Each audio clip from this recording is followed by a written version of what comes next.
Good evening, I'm Alice Gaynor. And I'm Dick Brennan. Welcome to the news at 9. A career criminal accused of killing an NYPD officer has officially been charged with murder. Earlier this evening, community leaders held a moment of silence before marching to the precinct where Officer Randolph Holder was assigned. And tonight, the Empire State Building is lit up in blue to honor the memory of the slain officer. TV 1055's Tony Aiello has new video and is at the precinct where police just left with the suspect.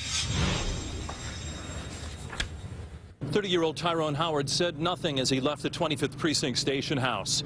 Why'd you do it? And are you sorry? Were among the questions that reporters shouted at him. He ignored them. Howard walked with a slight limp. He took a gunshot wound to the leg. It was a minor injury during last night's gunfire. He was taken downtown to face charges of stealing a bike and killing a cop. Surveillance video obtained by TV 1055 shows a man on a bicycle pedaling with police cars in pursuit. Minutes later, there was gunfire near the FDR footbridge at 120th Street, and Officer Randolph Holder soon was dead.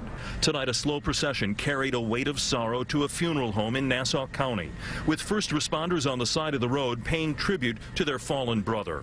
33-year-old Randolph Holder will be honored with services here next week, followed by a burial in his native Guyana, 2,500 miles away. His father served as a police officer in Guyana, his grandfather. So he came here wanting to serve, and the father tells a story of how he called him and said, when I come here, I want to become a police officer. And he served this city immaculately. At the father's home in Far Rockaway, Queens, Mayor de Blasio and Commissioner Bratton paid respects on behalf of the NYPD and all New Yorkers. Holder being remembered as a quiet man, a good cop with a bright future. Such a contrast to the career criminal suspected of shooting him in the forehead. The perpetrator involved here was obviously a hardened, violent criminal and should not have been on the streets. Police say Tyrone Howard had 28 arrests since the age of 13, including assault, robbery, 9 times for criminal sale of a controlled substance, 2 arrests for criminal possession of marijuana, public lewdness, criminal trespass, and conspiracy. Tuesday night, Howard was allegedly part of a drug deal shootout on 102nd Street. Police believe he stole a bike at gunpoint and rode north with police in pursuit.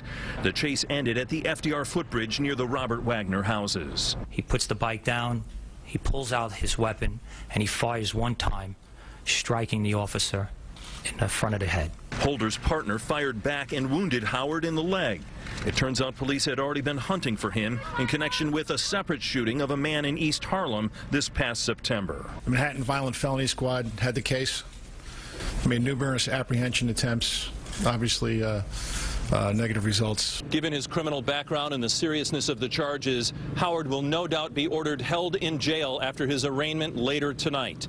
Again, he's charged with a count of robbery and 1 count of first-degree murder. Additional charges are expected as the investigation into the murder of this police officer continues.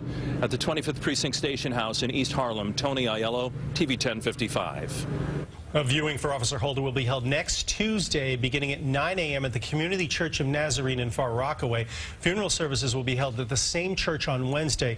Officer Holder will be buried in Guyana.